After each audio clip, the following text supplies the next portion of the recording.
as the neighborhood weighs competing visions of interstate competition, cooperation, engagement, and regional alliances. China's China's ascent in the North Atlantic and the North Atlantic reaction to this ascent, led by, of course, the United States and her allies, has compounded Asia's complexities, putting additional strain on the extant relationships in the region. Moreover, increasing securitization across the region, the future role of Asia's established institutions such as ASEAN, APEC, and others remain unclear. Mixed reactions to minilateral security arrangements, including the Quadrilateral Security Dialogue, otherwise known as the Quad, and AUKUS, signal a general lack of consensus as to the needs and strategic vision of various state and institutional actors across the Asia-Pacific. As Washington reconceives its conventional post-World War II role in the Asia-Pacific, this discussion will examine the prospects for a new regional order in Asia that balances the specter of great power competition against contestation over sovereignty and vital national interests. Speakers will evaluate Asia's current strategic landscape, the possible emergence of a regional hegemon, and how mid-sized and small powers can best influence the regional order in Asia in the 21st century. And now it's my real great pleasure to announce some of our speakers. We have really great panel here today. And so before I do that, I just want to mention that we're going straight into questions. And so every speaker will have a chance to react to one question, and we'll do individual questions for every speaker. So we're going to get right into the discussions without an opening session. So without further ado, Douglas McGregor, he's a decorated combat veteran. Hi, Douglas, and an author of 5 books, a PhD in a defense. He's also a defense foreign policy consultant. Is widely well known inside the US and Europe, Israel, Russia, China, and Korea for his leadership in the Battle of 73 Easting. It was the US Army's largest tank battle since the Second World War. And of course, for his groundbreaking books on military transformation, including The Breaking of the Phalanx, Transformation Under Fire. McGregor's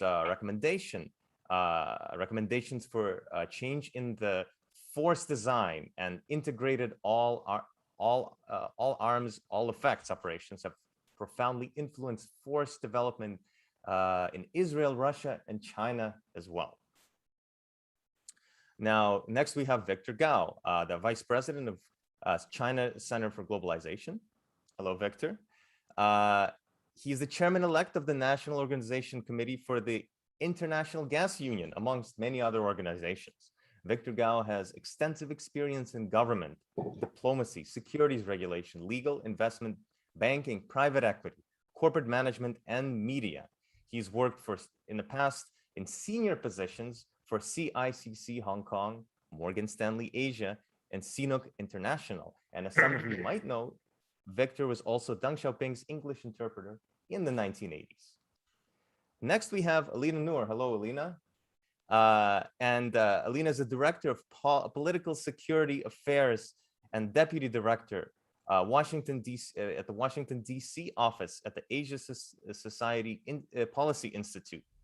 Ms. Noor's work focuses on security developments in Southeast Asia, global governance, technology, and countering violent extremism. She was, before she was an associate professor at the Daniel K. Inouye Asia Pacific Center for Security Studies. Prior to that, she was Director of Foreign Policy, Security Studies at the Institute of Strategic and International Studies in Malaysia. And while there, she was a Council for Security Cooperation at Asia Pacific 21-member Track 2 Security Network.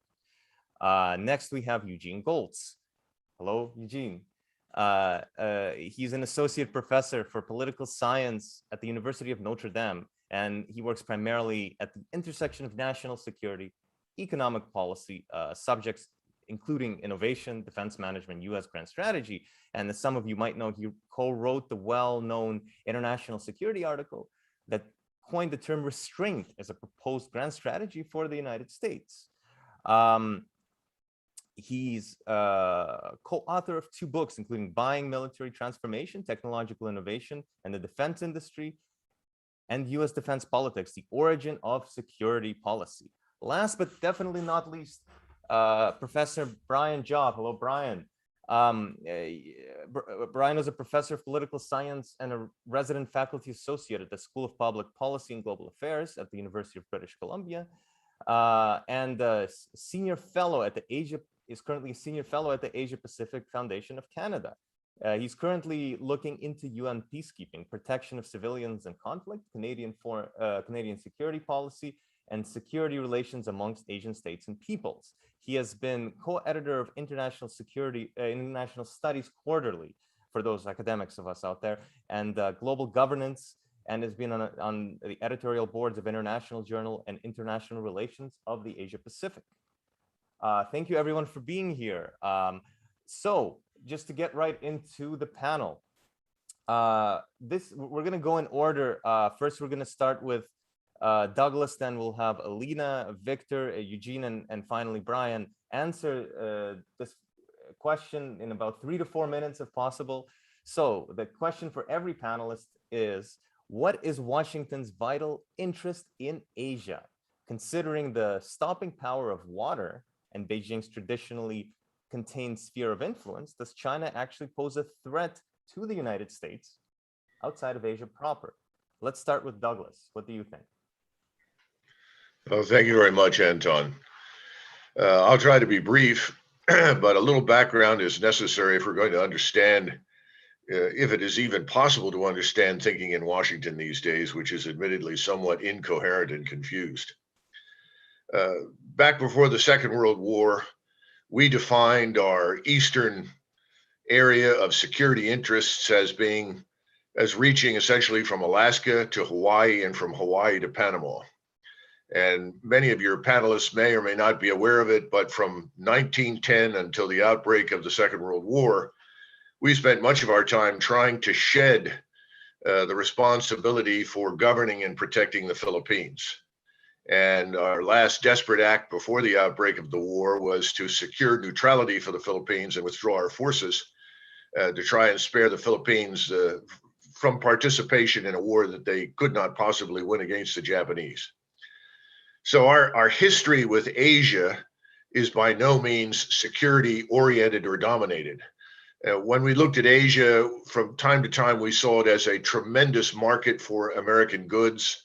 And that was almost always disappointed when we discovered that we were not going to produce things that most Chinese wanted to buy.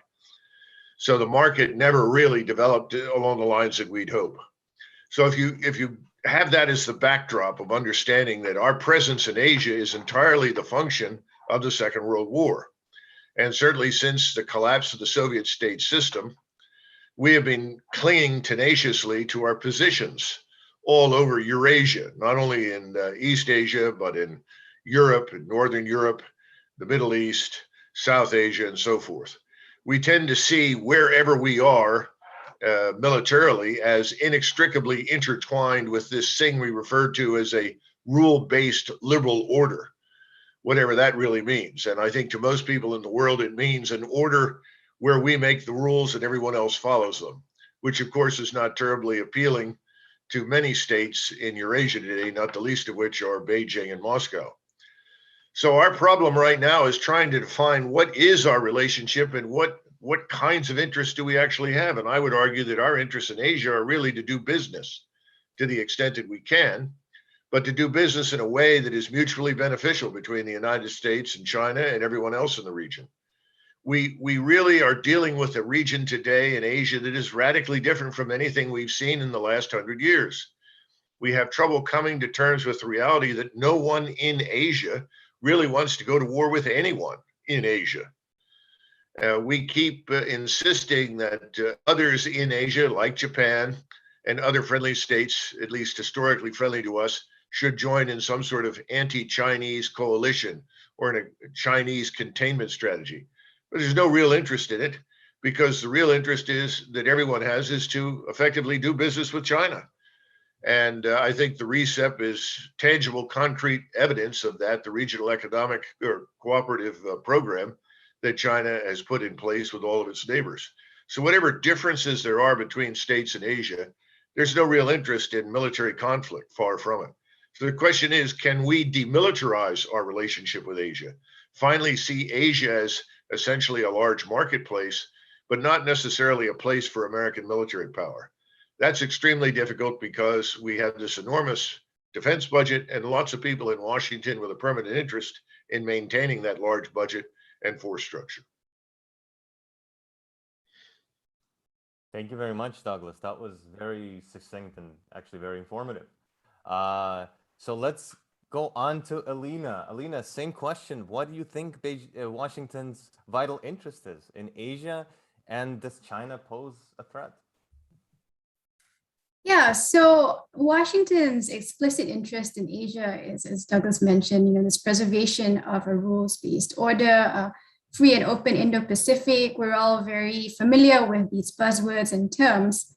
And in Southeast Asia, these taglines are not necessarily contrary to what Southeast Asian countries believe in. But as Douglas mentioned, it's peeling the onion back. What do these terms really mean, right? Whose rules, as this panel seeks to unpack, and what is the order based on? We talk about a rules-based order, but there's also international law. And for me personally, I often wonder why international law has sort of been marginalized and minimized in favor of this rules-based order. Implicitly, when this whole idea of a strategic competition came about a few years ago, particularly under the Trump administration, my question to many US officials was often, to what end? What is this competition for?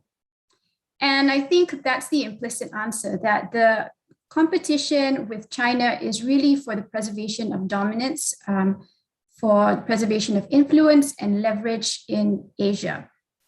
And there is a concern and anxiety in Washington that the US's place in Asia and Southeast Asia is slowly going to be replaced by and undermined by China in the next few decades.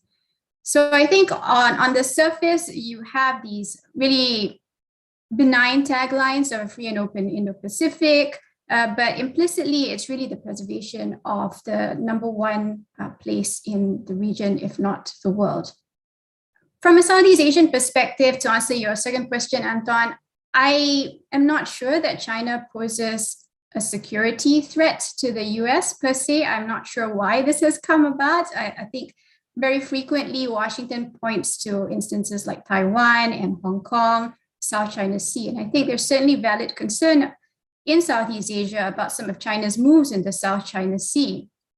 That said, I'm not sure that China poses a real security threat to the US, especially if you look at the immense gap in defense budgets. The US is still the preeminent military force in the world.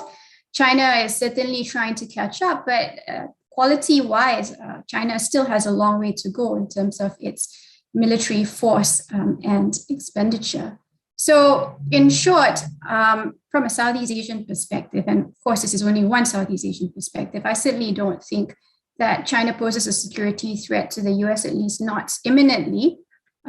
China also has not had the expansionist history in recent times that we've seen with other powers, including the United States, and not as many military misadventures as some of the extant powers right now.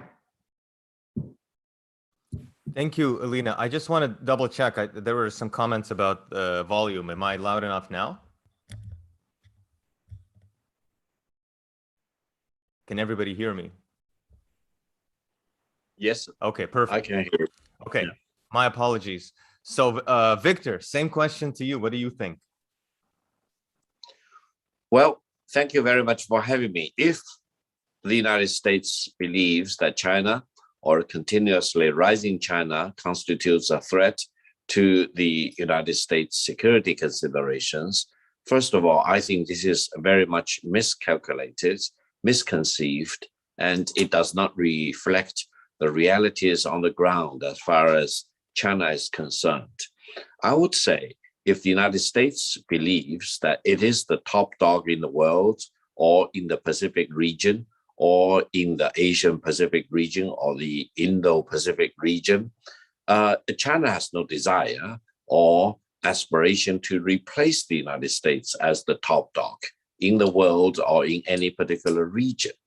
I think China will continue to develop, and before the end of this decade, China's economy will definitely be larger than that of the United States if we use official exchange rate as the benchmark. And it is expected that by the middle of this century, that is by 2050, the Chinese economy will be twice the size of the US economy. So China will continue to develop. And I would say if any country is bent upon holding China down to deprive China of its right of economic development, that probably will constitute the biggest crime against humanity. No one should do that, and no one can do that. So I would say one question which I keep thinking about is the United States decision makers need to come to terms with the prospect and the imminent reality that they will face a China larger than the United States. But that should not be the end of the consideration. We believe it is inevitable that eventually China will be larger than the United States. And the United States need to come up with a framework so that it will still enjoy the so-called top dog position in the world, while its economy is smaller than that of the United States. That, I think, China and the United States can really talk about.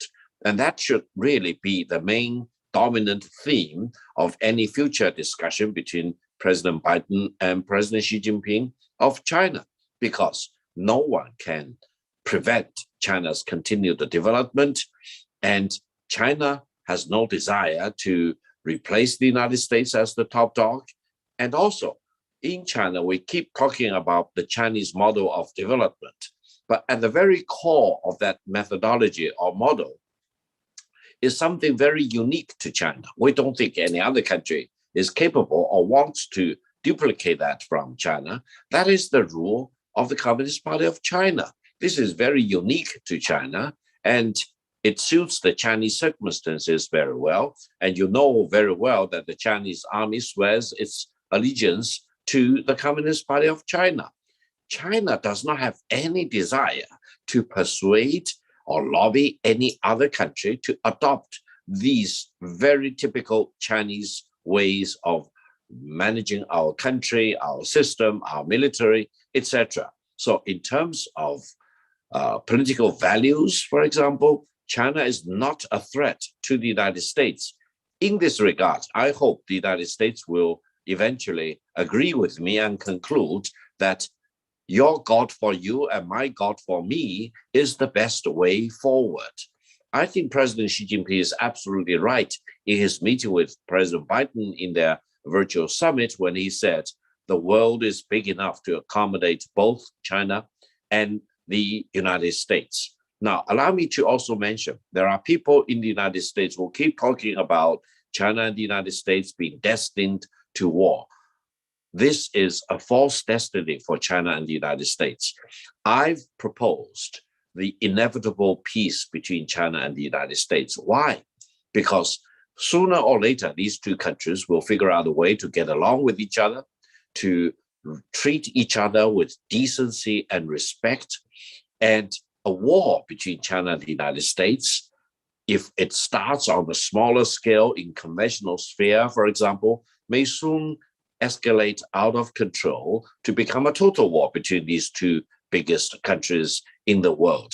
And that will result imminently in Armageddon. So all of us, and I especially appeal to those allies of the United States, countries like Canada, Australia, New Zealand, or even Japan, that they should not pour more fuel onto the fire. They should actually be a lobby between Washington and Beijing to urge the importance of peace and development and stability rather than warmongering between China and the United States. Now, if we believe in Victor, destined to I war, apologize. I will wrap up.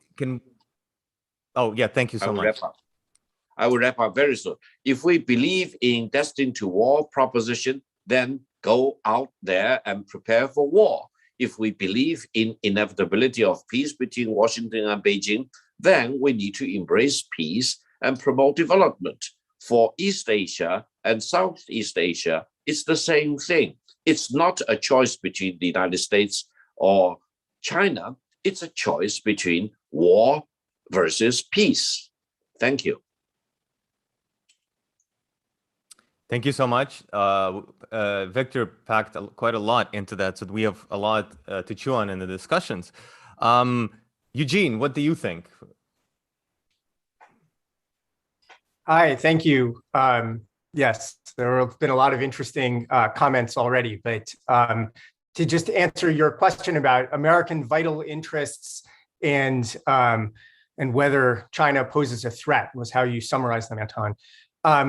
Well, so I think the word vital is doing probably not enough work there if you want to really ask about vital interests. So I don't think the US has very many vital interests in Asia at all. Vital means living, like an interest that's so important that it affects your ability to live your life as, your life as you choose. And the only one I can think of that's a vital interest is nuclear deterrence, right? So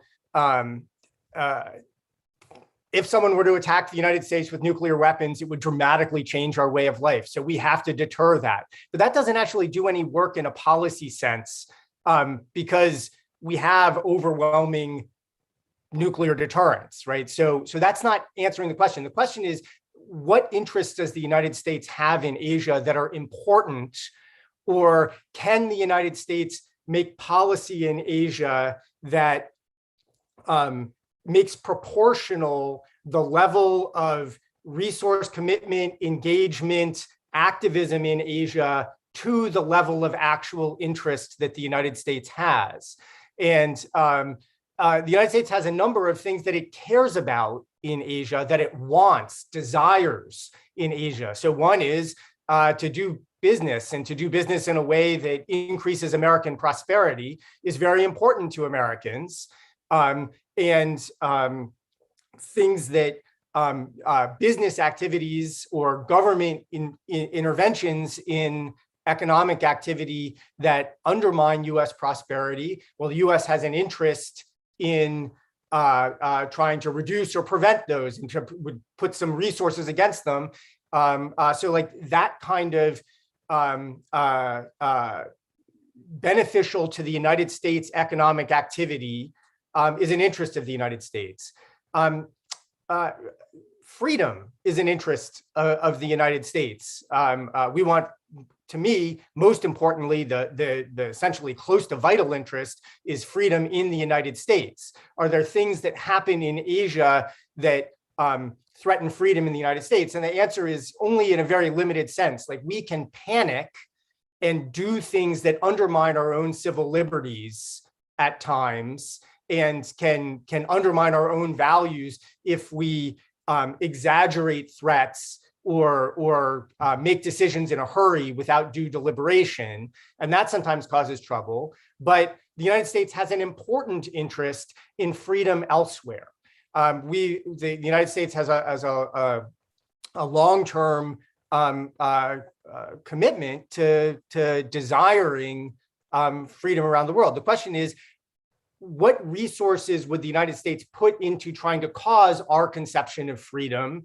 And would it work, or would it undermine that agenda by threatening other countries and increasing hostility in the world, right? So would it trade off between security interests and our interest in expanding freedom? And the track record of aggressive promotion of freedom around the world is quite poor, right? It's ineffective in causing freedom, and it does tend to lead to heightened threat perceptions. You're telling other countries what to do when they don't like it.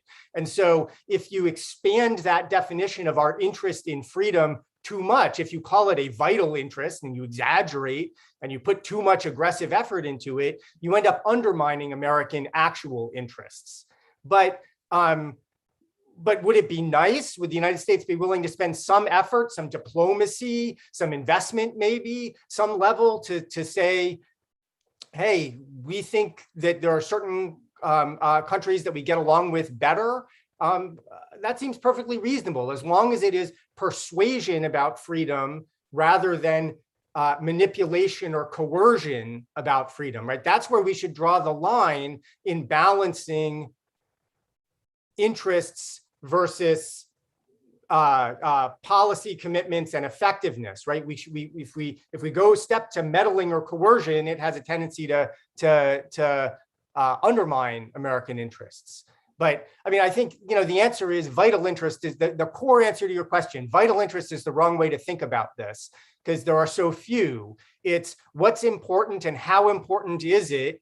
And can we pursue those interests without blowback or countervailing effects that make the pursuit of those interests ineffective or even dangerous? And of course, I think the United States can do that. And I would hope all countries can do that too, can be restrained in their approach. They don't exaggerate the importance of interests and don't get too belligerent in insisting on their preferences. Thank you so much, Eugene. And now, since we've heard about, we've heard this question from the American perspective. We've heard it from Alina from the what Southeast Asian countries might think. Now, perhaps Brian could tell us something a little bit about this issue from a Canadian perspective. Thank you, Anton. It's a pleasure to join this webinar. Actually, I won't speak to Canada particularly in these remarks. I'll save that for the second question, and I may appear a bit more disjointed than usual because given what's been said already, I'll seek to not repeat and to make my points fairly specific. But I think we have to remember that there's first of all, we have to remember there's a distinction between U.S. interests as articulated and as desired by analysts and strategists such as ourselves, and U.S. interests as articulated by Washington officials and actually realized through policy.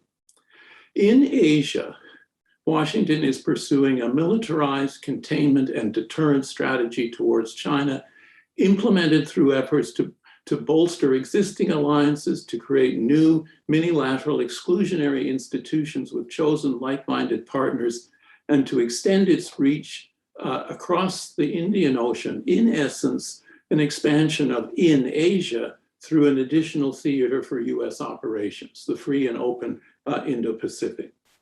Washington's vital interests certainly exist in Asia, but they also extend beyond Asia. 5 years ago, the goal was to avoid the rise of a regional peer competitor.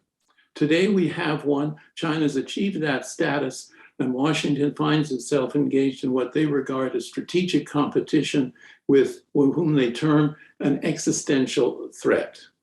The US strategy has been an attempt to decouple from China, to delimit China's advance, adopting a diffuse and multi-dimensional strategy to securitize technology, international finance, research in almost all areas, and to exercise extraterritorial strategies to constrain the behavior and the policy of other states. The broad US goal, as Alina and others has mentioned, is to sustain US hegemonic primacy, to thwart Xi Jinping's ambitions, and ultimately to reduce China's role to a more compliant secondary major power role in Asia and beyond, that is, a non-peer regional competitor. And to conclude, it isn't going to happen, right? The era of US hegemonic primacy is over, and China will not be constrained or confined to acceptance of a specific subsidiary role.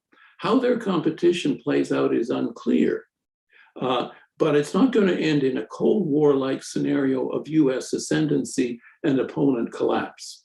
And why? I give 4 reasons. First, as Joe Nye points out, the US is playing a two-dimensional strategy in what is a three-dimensional game. In particular, the US lacks an economic engagement and trade strategy. Its reliance on a militarized strategy is a default strategy driven by domestic interests. Second, China has a significant advantage with its current economic position and resources. As the #1 trading partner of all countries in Asia and many beyond, these states, especially Asian, are unwilling and unable to choose the economic costs of disengagement with China. 3, in broader terms, the US has proven itself unwilling and unable to play a leadership role as in the provision of required public goods of regional and global governance. The US shuns the multilateral institutional mechanisms for their provision. Fourth, the West, and the US in particular, is losing the normative legitimacy underpinning an acceptance or a renewal of a liberal rule-based international order. Asian states view China and the US as both violating systemic norms and institutional protocols when it suits their purposes. Asian states look to multilateral institutions to facilitate their interests, such as the CPTPP, and RCEP, and they don't see these as supported by the US in critical instances and only selectively by China, who is developing its set of alternative institutions. In sum, the US has adopted an essentially militarized strategy, a narrowly conceived China strategy, as opposed to a regional Asian strategy, one that advances through exclusionary regional alliances, coalitions of the willing. It's a strategy that strives to securitize broad dimensions of the international order in order to isolate and hinder China, and in what I regard as a futile attempt to regain international hegemony. Thank you. Thanks everyone for your comments.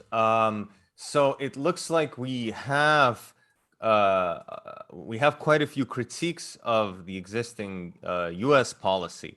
So now we're going to move into the next segment of this discussion, and we're going to go in the same order again. And I'm going to ask each panelist a personalized question. So everyone will get to speak their views on a question concerning their area of expertise. And if there's any, if anybody has any remarks or questions towards the other panelists, please feel free to raise your hand and I will direct those. But let's go on to Douglas first. Let's get back to Douglas. And what I want to know is, to what extent does Washington seek to advance and institutionalize a security framework in the region?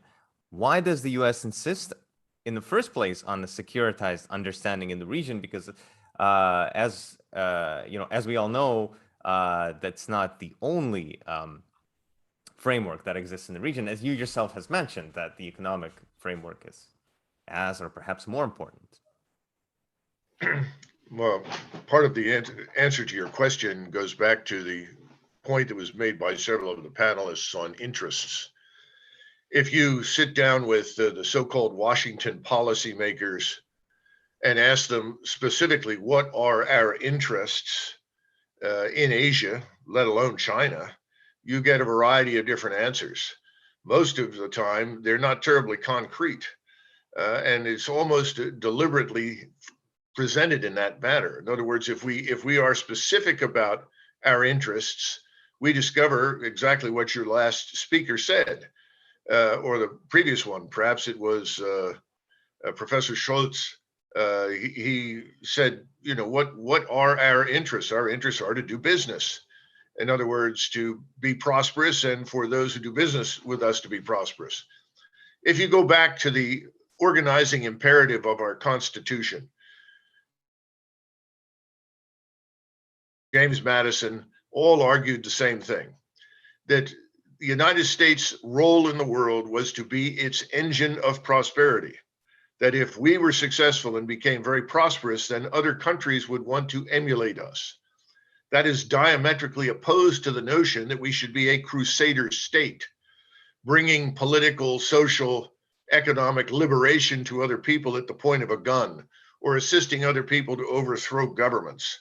All of this is relatively recent. It's not widely supported in the United States. And that's the other point that I think everyone needs to understand who's watching this. When we say what Washington wants, keep in mind that that is largely divorced from the interests of the American people. On any given day, most Americans are completely disinterested in what happens beyond their borders. A good friend of mine in Spain likes to refer to the United States as Planet America. He makes a good point. We are, for all intents and purposes, on our own. This business of interfering in the rest of the world, as I pointed out earlier, is a function of the Second World War. We're finished with it, to be blunt with you. We are liquidating the quote unquote overseas possessions. It's not happening quickly, but stand by, because the financial crises that lie in the future, the economic troubles that we've created for ourselves through debt financed consumption since the 1960s, those things are going to compel us to cut back, to withdraw. And as we do, we'll be able to change our relationship with the rest of the world, most specifically with Asia, because Asia is a place where our only interest is to do business. We have no territorial aspirations there. And the last thing that we want is a war with anyone. It's just that in Washington, people talk in those terms because, as the last speaker pointed out, there are domestic interests and money at stake.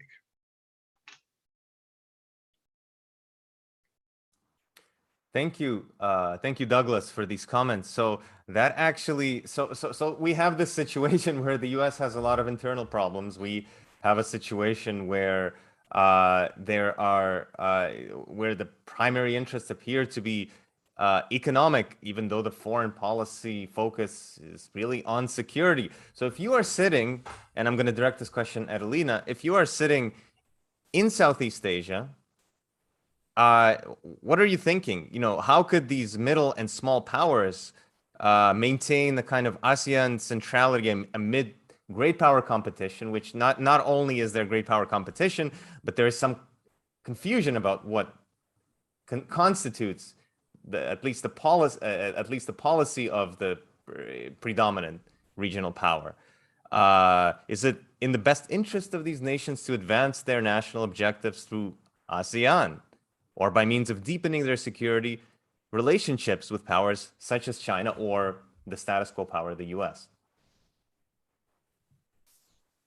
Yeah, that's the million-dollar question, isn't it?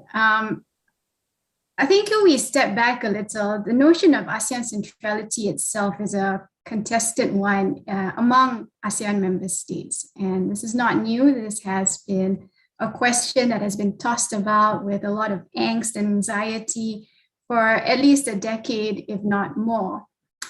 And what you often hear in the region is this tandem concept of ASEAN unity, because without ASEAN unity, there really cannot be an ASEAN centrality.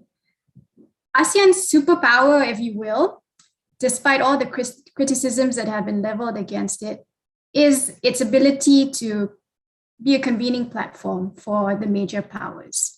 And we've seen this through the many ASEAN-led frameworks, including the ASEAN Regional Forum, which is the only, as we all know, the only regional framework in the region that includes North Korea, the United States, China, and the EU all in one place and region.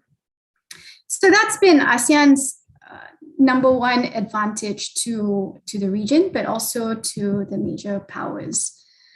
And this idea of whether ASEAN countries work best collectively through ASEAN or whether they work best bilaterally with the different major powers, it's not a binary, right? Like most things in the world, it's both, depending on issues and interests.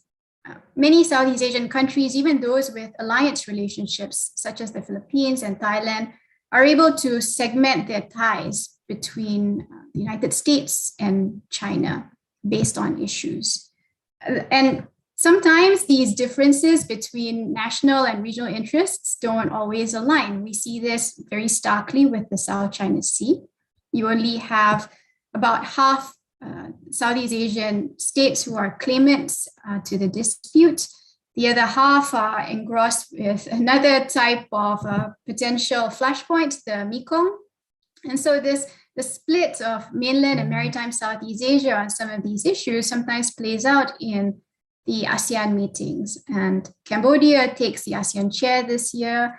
It has not been able to live down its failure to produce joint statement from 2012. We're talking a whole nearly 10 years that have passed, and still people remember how outside players were able to influence the outcome of the ASEAN meeting. And so it's this real balancing act that is very, very difficult for each individual ASEAN member state, but also collectively as a group. And so this angst that I talked about earlier continues to pervade and prevail in many ASEAN discussions. But I think what we'll see is hopefully a more empowered and an enhanced agency among at least some ASEAN member states that we're already beginning to see in situations like the Myanmar issue, but also I think increasingly with the South China Sea. And I'm happy to go more into that later, but I'll stop here for now. Thank you. Thank you, Alina.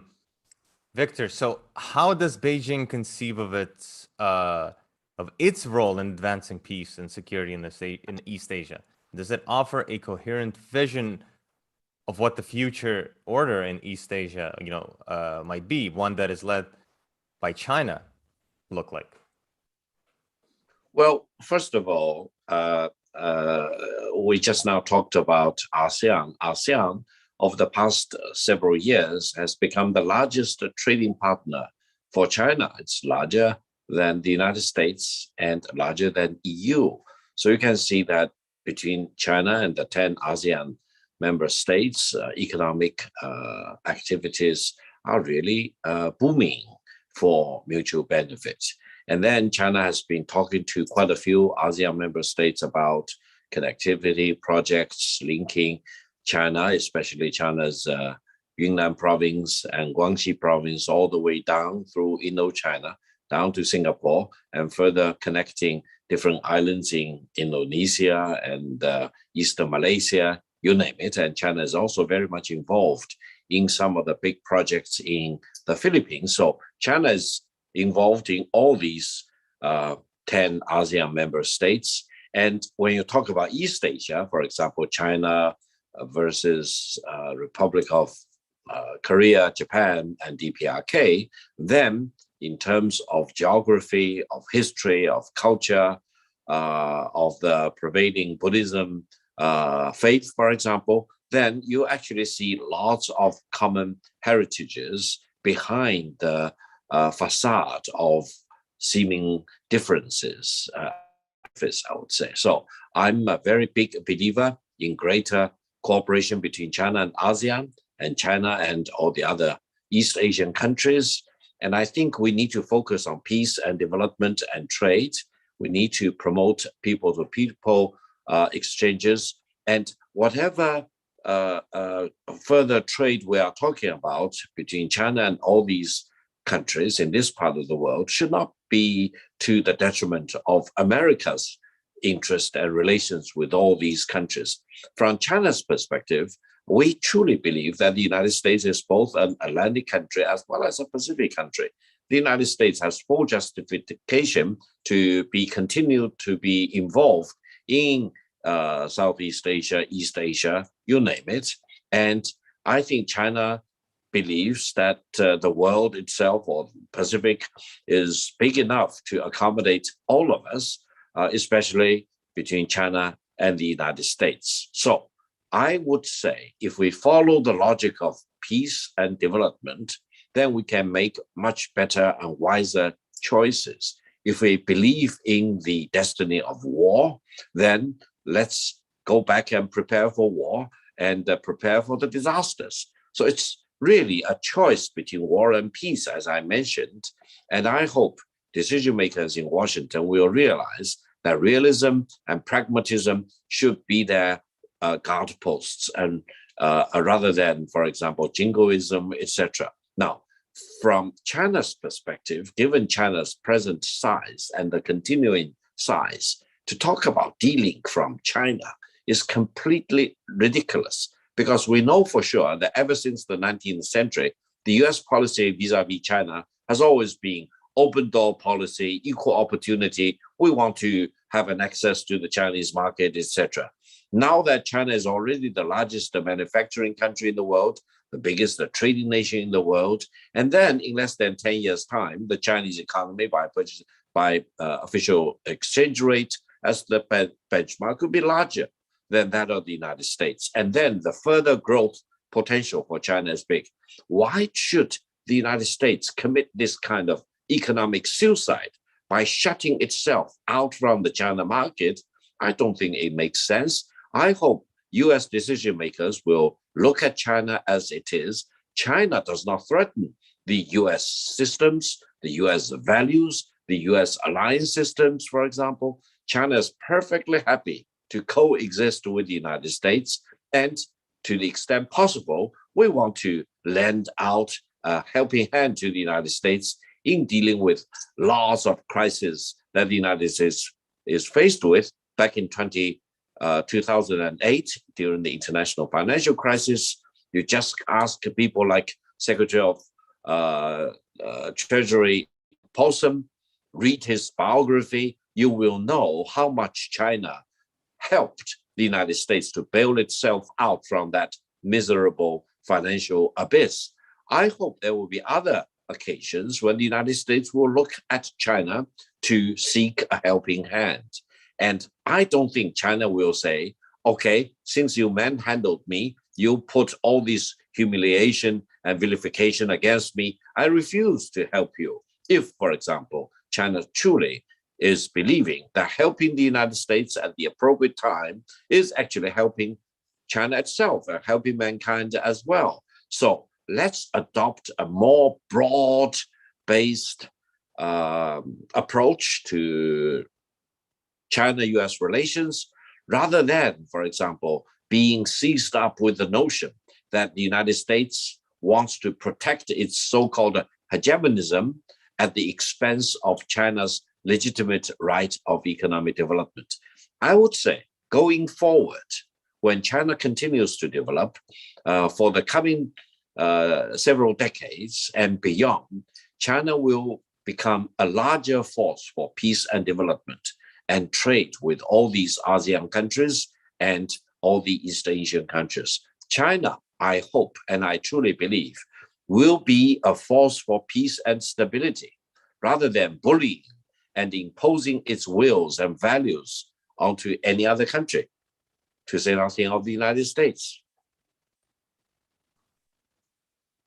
Thank you. Thank you for your comments, Victor. So now I want to hear a little bit about, I want to hear from Eugene about a slightly different angle here. So, I mean, given that we know that not all US allies in the region actually have converging interests towards one another. So there's this dilemma in American foreign policy, right? So Japan and Korea, for example, being important examples. They don't always, or, they don't always see eye to eye. So what does an optimal US-Asia policy look like, given the fact that not all of its allies actually get along?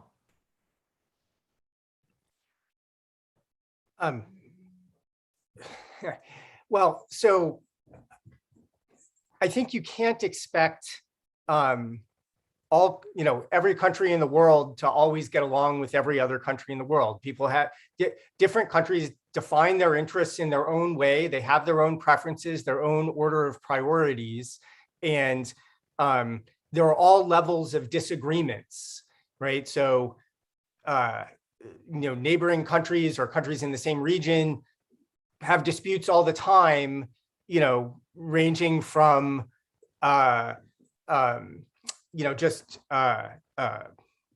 preferences about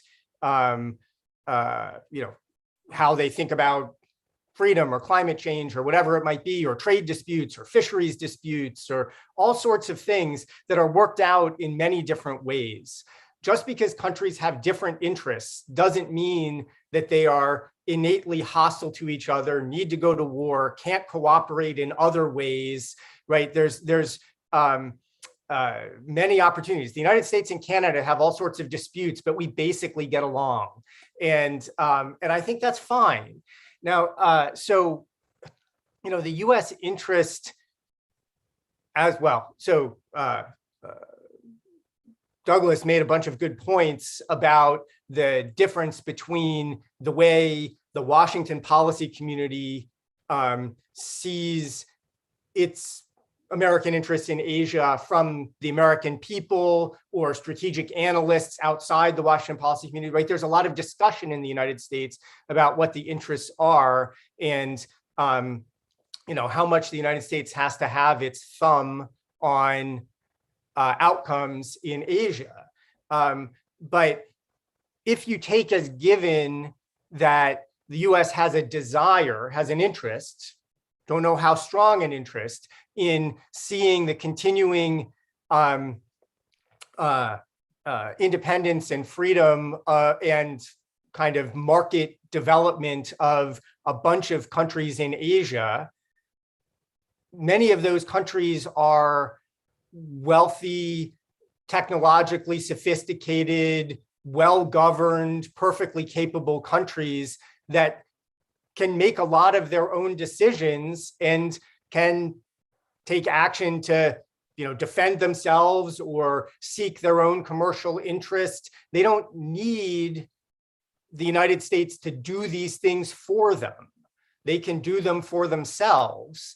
And if Japan and Korea decide to prioritize a fight between them compared to other possible things, they can do that. I think it's much easier for Japan and Korea to pursue disagreements between them when they think that they don't have to take care of the big picture.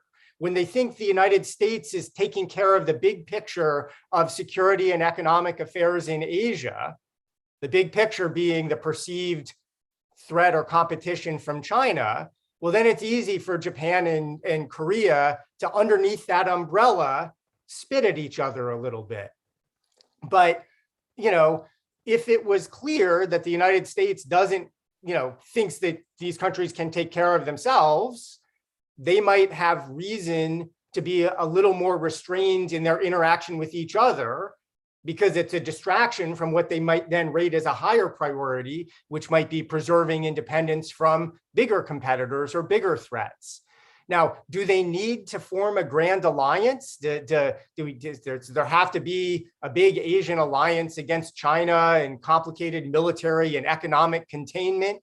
I doubt it, because if you're interested in preserving your freedom and independence from China, which I think most of these countries are, they can largely do it through the acquisition of defensive weapon systems themselves. Anti-ship cruise missiles, as China has proven, are very cheap compared to amphibious ships that launch an invasion. And so even if China is richer and could potentially spend more, I'm not saying they will, but could potentially spend more on a huge amphibious capability, for every $1 billion ship they buy, South Korea, Taiwan, Japan, whatever, can spend $100 million on anti-ship missiles that will definitely fend off that ship. And the spending race favors the defensive status quo powers that are basically the current US allies. And I think that's a recipe for deterrence and peace in the future. And you don't need complicated diplomatic agreements among, you don't have to find that suddenly Japan and Korea and Taiwan and the Philippines and Vietnam and every other country in Asia can fully cooperate on everything in order to maintain kind of their basic preferences and independence, which I think they will choose to invest in. Anton, this is Douglas. Could I say something in connection with Eugene's remarks? Yes, go ahead, Douglas. Eugene's brought up something that's enormously important. He mentioned specifically Korea and Japan, which figure very prominently in our national defense thinking and strategy, if you want to dignify our thinking with the word strategy. The truth is, people are afraid of what happens when we leave. That's always the issue that is raised. Well, what if we leave? Well, if you leave, suddenly many of the disputes between Japan and Korea will shrink to insignificance, much as Eugene has pointed out. All of China's neighbors know China very well. They know China much better than we do. And despite Victor Gao's very sort of altruistic depiction of China's interests and behavior, they have a very different view of Chinese. So the notion that somehow or another we have to be there to remind everyone in Asia of the possibility that China's interests are by no stretch of the imagination entirely altruistic is absurd. The neighbors that China has know it very well, and they are innately suspicious of Chinese. That's not just the people who are living on China's borders, that's throughout the entire region. But again, there's this sort of condition in Washington of what I call national narcissism, which leads people to believe that if we depart from anywhere in the world, the rest of the world will suddenly collapse into chaos and disorder, when in fact the opposite is the case, that our presence is now really no longer required, certainly isn't needed in Korea. And the people that don't like Donald Trump completely missed the point that Donald Trump was repeatedly saying, it's 70 years since the outbreak of the Korean War. What are we doing on the Korean Peninsula? This makes no sense. It's 75 years since the end of the Second World War. Why are we still in Germany? Those are legitimate questions, but the answer is always the same. Oh, if we leave, everything will collapse and fall into disorder. Well, what happened for the 5,000 years before the United States even existed? I mean, I don't want to go down that road, but my point is that we see ourselves as the indispensable nation. And in fact, in many cases, we're the catalyst for conflicts that otherwise might happen. Okay. Actually, so that brings us nicely, I think, into a question I have for Brian. Okay. So, Brian, you're hearing all of this. You're hearing about what the United States thinks, what China thinks, how regional players think, what would happen if the United States leaves. It's just, I haven't heard because this is IPD, and we're hoping to have, policy discussion that's very relevant to Canada, but to me, I don't see, where does Canada fit in to all of this? How should Canada think about all of this? Because the American security policy, we've had a large discussion about that. However, very frequently, the U.S. policies in the region, they do tend to negatively impact our own economic preferences. And unlike ASEAN countries or Korea and Japan, it's very hard for Canada or a country like New Zealand to sort of have their cake and eat it too, and to essentially engage with Americans on security, but with China on economics. So what does Canada do? Yes. Thank you, Anton. The phrasing of the question, I thought, immediately drew attention. Why Canada and New Zealand? Well, one reason may be that those are the two eyes, if you will, two of the five eyes who were left out and left behind from AUKUS, and neither are they ever going to be included in the Quad. But more perhaps largely because of their geography, they seek to advance what are unique security interests, and in doing so, protect themselves from dominant players who do, as the question and you have stated, negatively impact their capacity to exercise economic preferences and policy autonomy. And I think one of the things that hasn't come out from the panelist discussion so far is that the notion of China and the US pursuing their economic interests is seen as relatively benign and a positive good for other states. And the way in which those strategies are implemented is not necessarily benign for other states, particularly such as Canada. As I said before, I think a lot has been said, so I'll jump around a bit.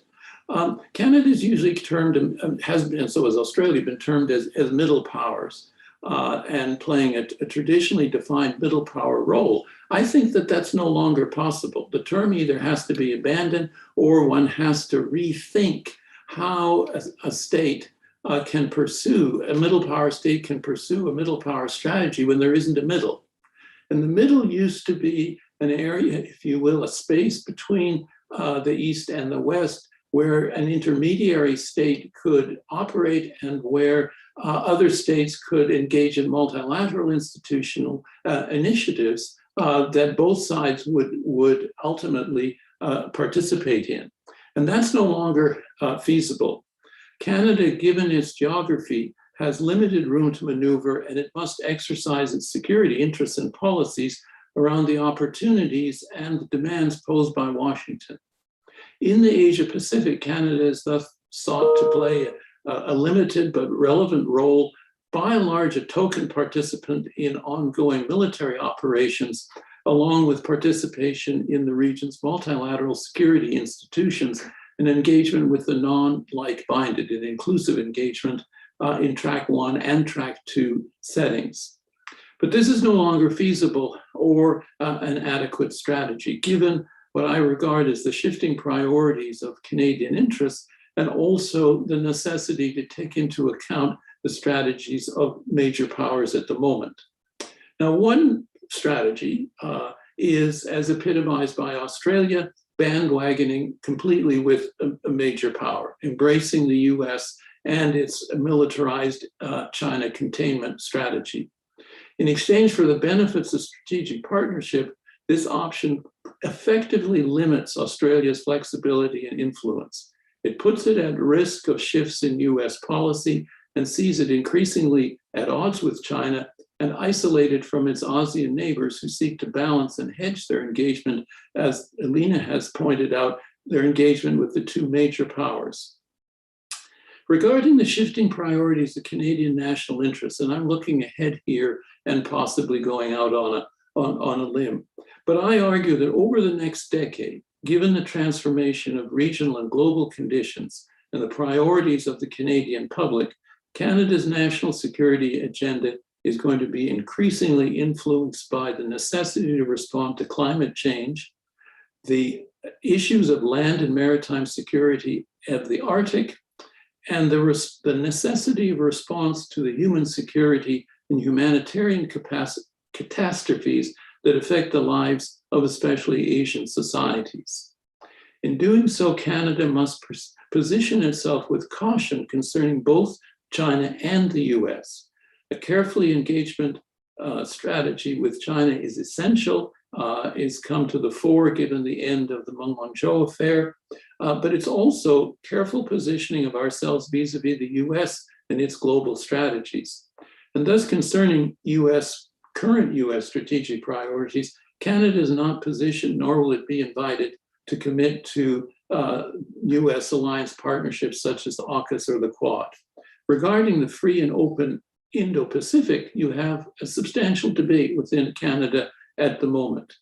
Canada, as argued convincingly by Jeff Reeves of the Asia-Pacific Foundation, rather than becoming an adopter and an acceptor of what is an exclusionary perspective of the free and open Indo-Pacific as a military theater of operation, Canada should join with Japan and other Asian states in seeking a broader inclusive partnership helping to address both the security and the non-traditional security concerns of regional states. Canada must resist, to the extent possible, the efforts of the US to exercise extraterritorial jurisdiction over Canadian citizens and the activity of Canadian research establishments and universities and scientific and technical development. And those processes are ongoing as we speak within the US, within Washington and the US Congress. The Biden administration's efforts to support China and to appease domestic interests through America First requirements are detrimental to Canadian interests and Canadian security.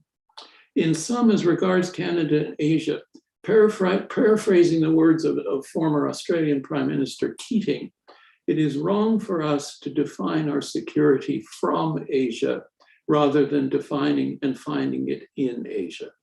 Thank you. Excellent. Thank you so much, Brian. So we've heard a variety of really interesting perspectives, and I think some of the audience questions, a lot of them were directed at all of the panelists. But in the interest of the time and efficiency, because there were quite a few questions, I'm going to take some questions and direct them at specific panelists. The first one I want to ask Eugene, because of your work on this kind of on the interconnectedness between security and technology. So the first question is, we all talk about traditional security, military power, defense capabilities, etc. But what about this kind of broadening definition of security, this kind of creeping of security issues into economic statecraft? We can imagine the technology war between between China and the United States. How do we, even if, let's say, the United States does do something that what Douglas suggested and withdraw more, or in your case, become much more restrained, how do you handle these sort of geo-economic measures that are not perhaps always limited by, the presence of military force in the region? Yeah, I mean, I certainly think restraint would involve U.S. withdrawing quite a lot of military force as well. Right? It's definitely connects to pulling back. But on the question of so-called geoeconomic issues, or just really economic statecraft issues. I mean, geoeconomic to me, geo only means something if it has something specific to do with geography or geology. That's what the geo prefix is about. And if you want, I mean, I write a lot about rare earth elements and these other issues. Like we could talk about specific geology to the extent that affects strategy. But the big picture of, is there a government role in thinking about security issues with respect to the economic competition that we all see? We say the U.S. wants to do business. All these countries want to do business. They want to, have economic growth and economic prosperity through a continuing economic relationship. But at the same time, that the economy, the economic ties provide opportunities to seek policy preferences or to impose policy preferences through, the closer your economic ties are, the more you could disrupt them through an economic sanction because you're trying to manipulate the politics of the other country with whom you are doing trade. And countries perceive this both as a vulnerability and as an opportunity, right? So the United States the policy community talks quite a lot now about the dangers of dependence on imports from China because of the fear that in a political conflict, not necessarily military, just a political, but certainly also a military conflict, the Chinese could cut off or manipulate American access to goods that we want. And that would hurt the United States. And so we're giving China leverage. And of course, the same thing applies, in the other direction. It turns out that China is very dependent on some American technologies that we've seen the United States, kind of counter-threaten or maybe just threaten, period. So, a lot of the, recent United States response to complaints about unfair trade in China, and certainly by American standards, it seems pretty clear that some people in China, whether they're official policy or just companies acting on their own, but I suspect there's an official policy. There are lots of complaints about official policy, stealing intellectual property or engaging in economic espionage, or a whole series of allegations. And the United States response to these has largely been effectively to put economic sanctions on China. We don't call it that. We just say, oh no, we're putting tariffs. But tariffs that you put in place and you promise to take away when the other side changes their policies, that's the definition of an economic sanction, right? It's an if-then statement. If you change, no tariffs. If you don't change, tariffs. We're going to try to hurt your economy, right? So effectively, the United States for the last 5 years, for these kind of geoeconomics, it's not really geoeconomics, it's our sense of fairness in international trade reasons, has been engaged in quite intense economic statecraft vis-a-vis China, in economic sanctions that have largely not been effective. And I think they probably were unlikely to ever be effective. So the real question for the United States is, are there policy tools that we can plausibly use to change the policies that we don't like, Or is it best to just continue with the relationship because we benefit from the relationship, even given its warts, given that the relationship is imperfect, right? Like the United States would like China to have less government role in their economy, but we can't force China to change that. And so we're left with the question, given the Chinese government role in the economy, whether it's intellectual property rights or forced labor in some parts of China or various other things, can the United States live with that and maintain the relationship? Or do we want to use policy to try to, to pay a cost to have less economic prosperity, but to not have that economic relationship? And like, that's a reasonable policy debate to have in the United States. Like, we should stop pretending that our goal is to change China policy, to change China's policies. And instead, we should think about what we control, right? Is it worth it to the United States? Do we get enough benefit from continuing trade with China under the current terms that we want to continue it? Or do we want to stop? And, my bet is that there's huge benefits from continuing trade, and that the United States should just, criticize the things we don't like about China.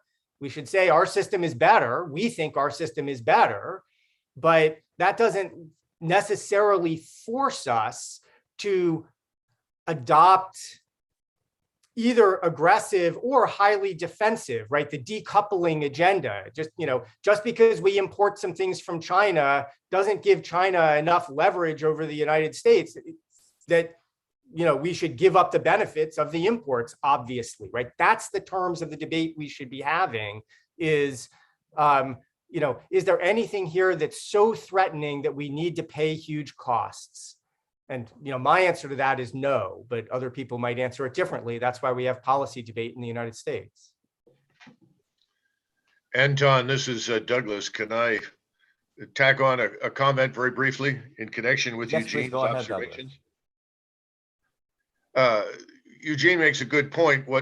Having traveled frequently to Northeast Asia myself, to Korea, to a lesser extent to Japan, sitting with business partners in Korea and Japan, inevitably the issue of Chinese theft of IP, espionage, on the presence of Chinese engineers, professors, students in scientific, industrial, research and development facilities in the United States comes up.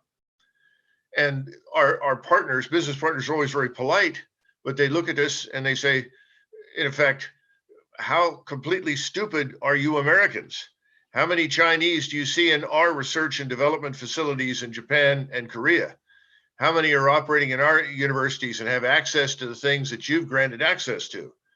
I would argue that one of the solutions is for us to do business differently, and that is to more tightly control access to our own universities, laboratories, scientific, industrial information, research and development, as opposed to, as Eugene has pointed out, sanctioning the Chinese on the assumption that that's going to alter their behavior.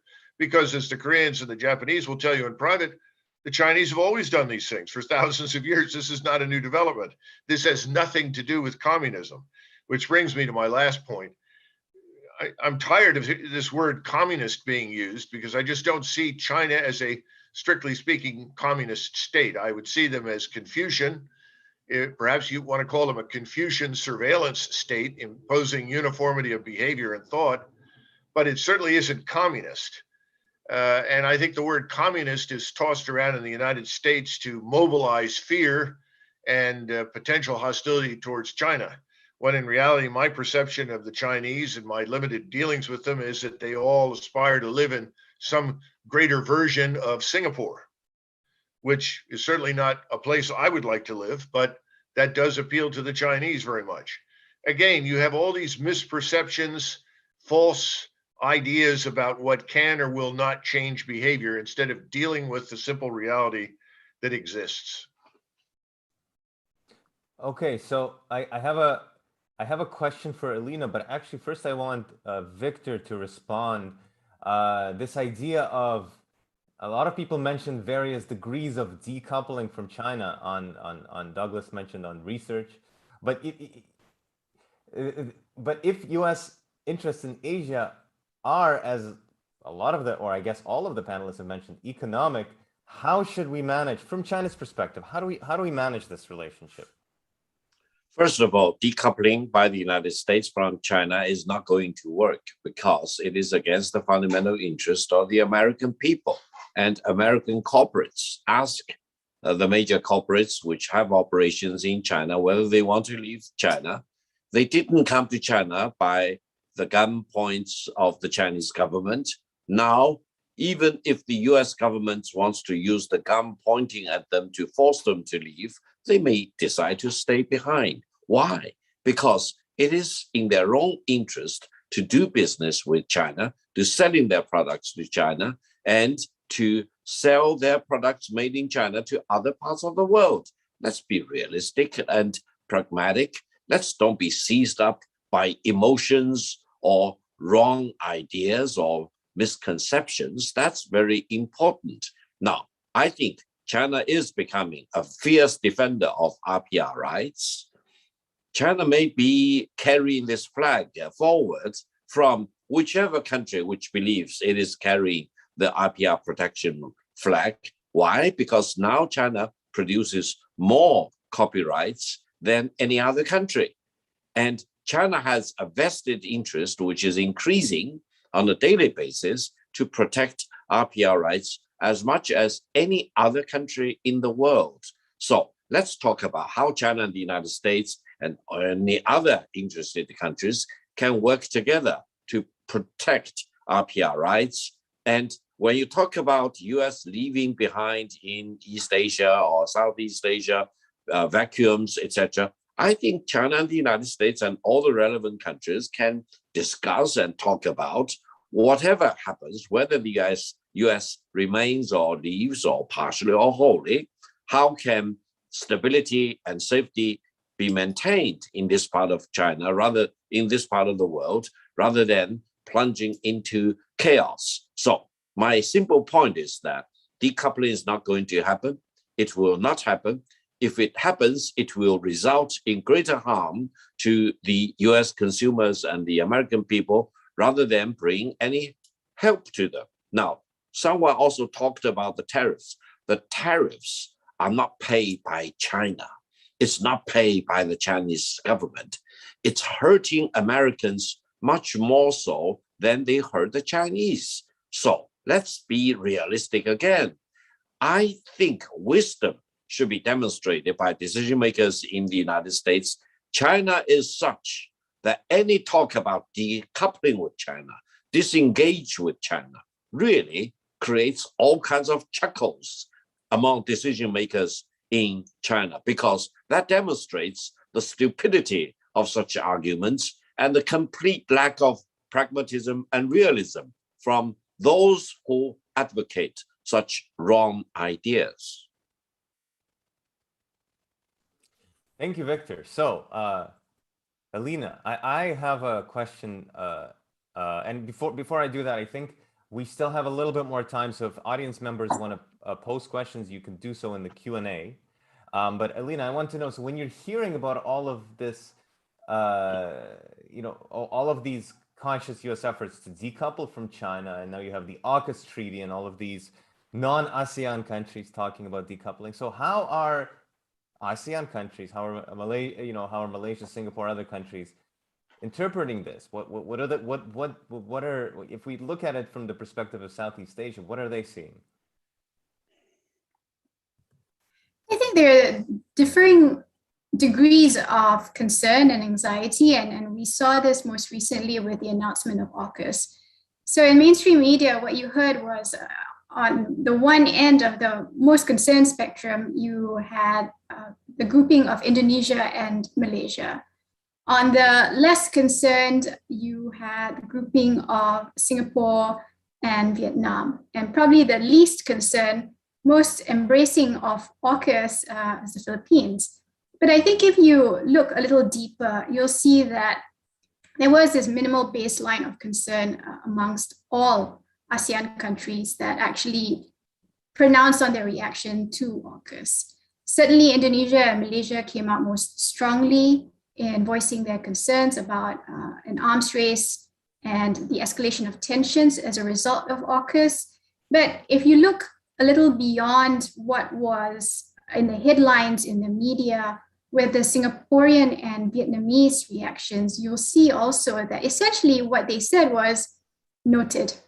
We'll just keep watching. It wasn't as if they were completely happy with it, but Singaporean Foreign Minister Vivian Balakrishnan elaborated a little more about it. And he said Singapore has right now no reason for undue concern. And so both Singapore and Vietnam are essentially just watching to see developments unfold with AUKUS. And with the Philippines, you had Secretary Locsin coming out on Twitter, basically very welcoming of AUKUS.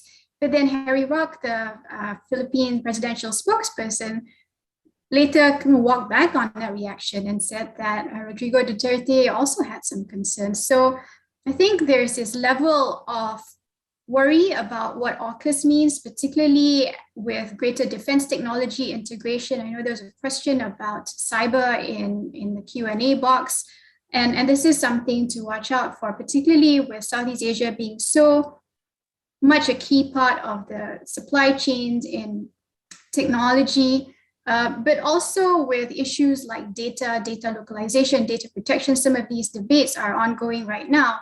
And you have these different, if not competing models of data protection that Southeast Asian countries are looking out for, comparing, contrasting, and picking and mixing to adopt and adapt to their own unique circumstances.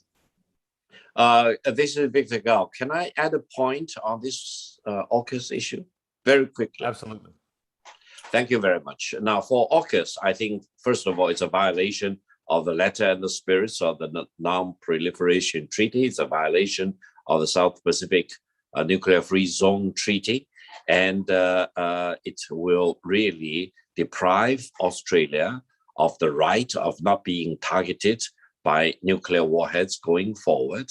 And AUKUS itself may be a right decision if the premise is that China and the United States are destined to war.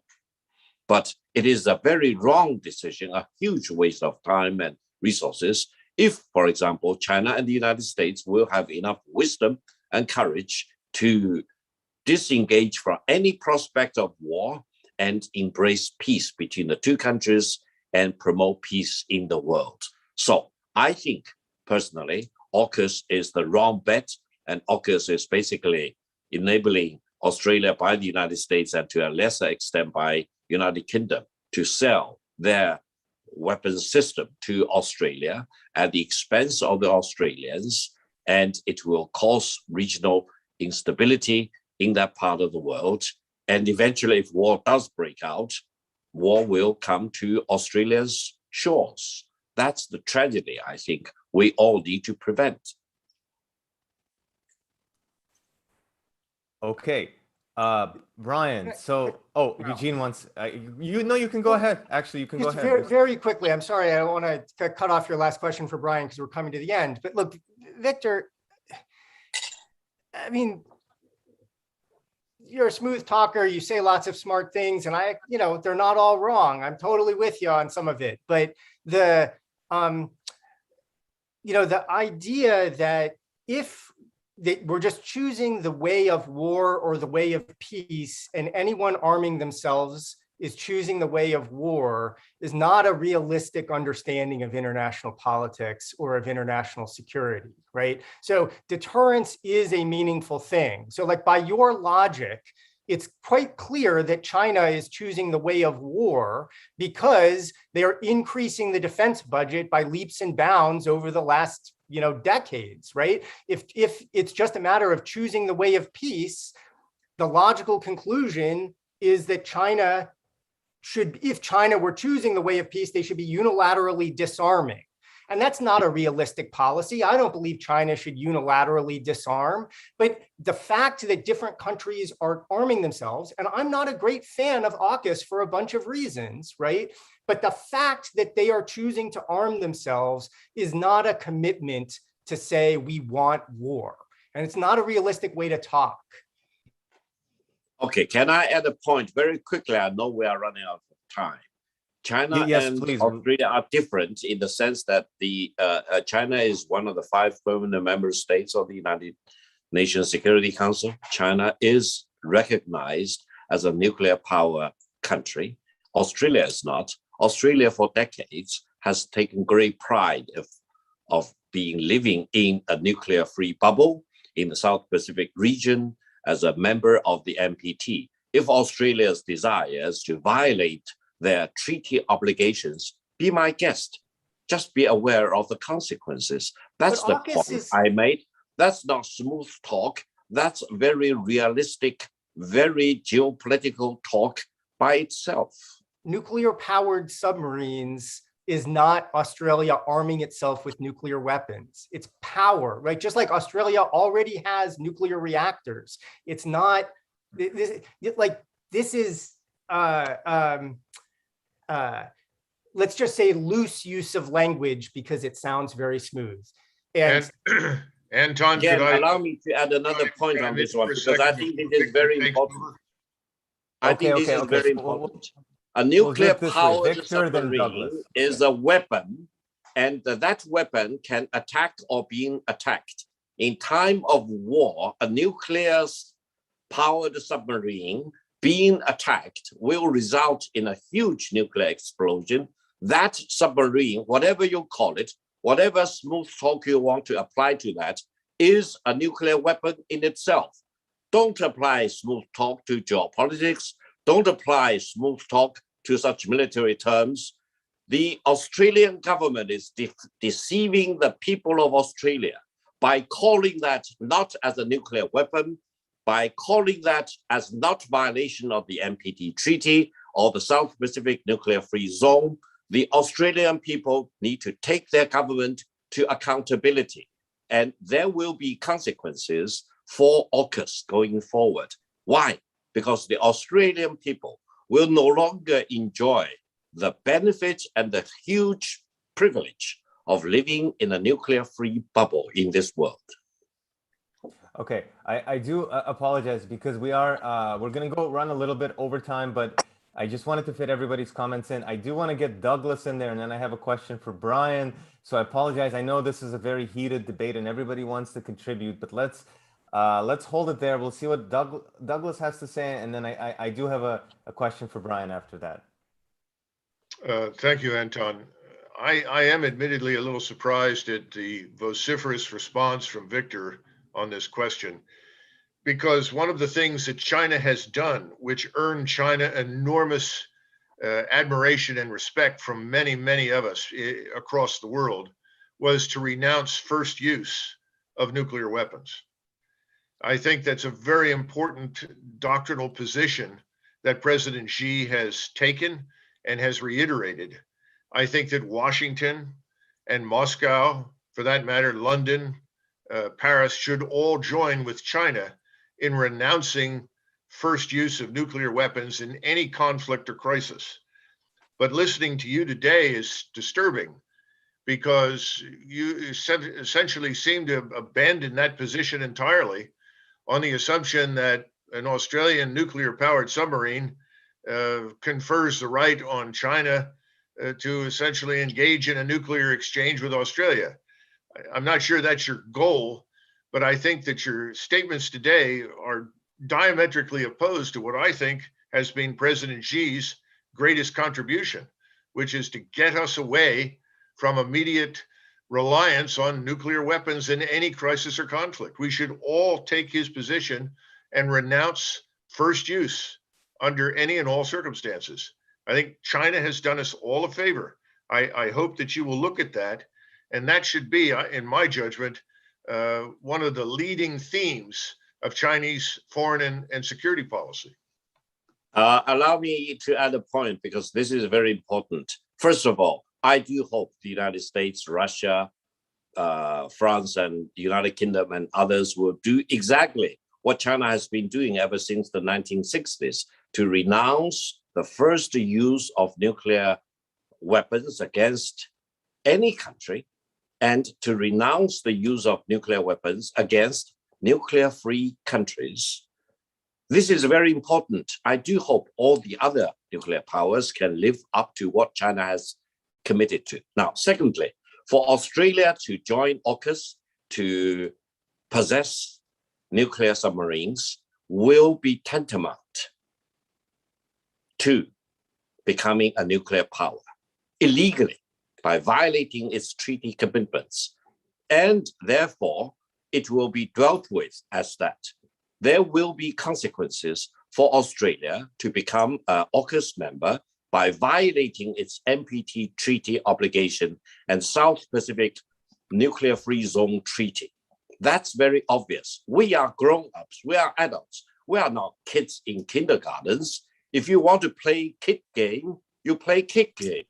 If you want to operate a nuclear submarine, you should be fully aware of the consequences of operating submarines.